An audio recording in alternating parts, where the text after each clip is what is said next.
সাবেক প্রধানমন্ত্রী ও BNP chairperson Begum Khaleda জিয়ার রোগ মুক্তি ও সুস্থতা কামনায় চট্টগ্রামের আকবর্ষা থানাধীন ১০ নম্বর উত্তর কাট্টলী ওয়ার্ডের সিডিএ আবাসিক এলাকায় বিএনপি অঙ্গ ও সহযোগী সংগঠন নেতাকর্মীদের উদ্যোগে সিডিএ জামে মসজিদে মিলাদ ও দোয়া মাহফিলের আয়োজন করা হয়।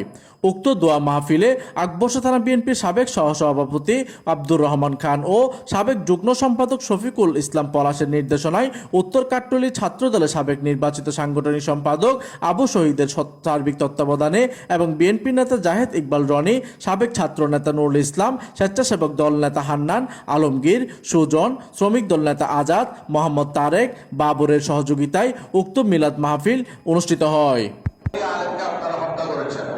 কতগুলি এতিমকে হত্যা করেছেন, এর জবাব আপনাদেরকে দিতে হবে। ইনি আমাদের সেই দেশনেত্রী বেগম খালেদা জিয়া।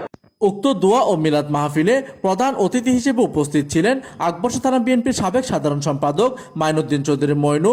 বিশেষ অতিথি হিসেবে উপস্থিত ছিলেন ১০ নম্বর উত্তর কাট্টলী ওয়ার্ড বিএনপির আহ্বায়ক আলহাজ রফিকউদ্দিন চৌধুরী, ওয়ার্ড বিএনপির সাবেক সাধারণ সম্পাদক এবং আহ্বায়ক কমিটির সদস্য শামসুল আলম, আকবর্ষা থানা বিএনপির নেতা জাহেদ আলী, বাবুল কোম্পানি, করিম, নাসির, মোহাম্মদ সেলিম, আনোয়ার, আকবর হোসেন সহ অন্যান্যরা।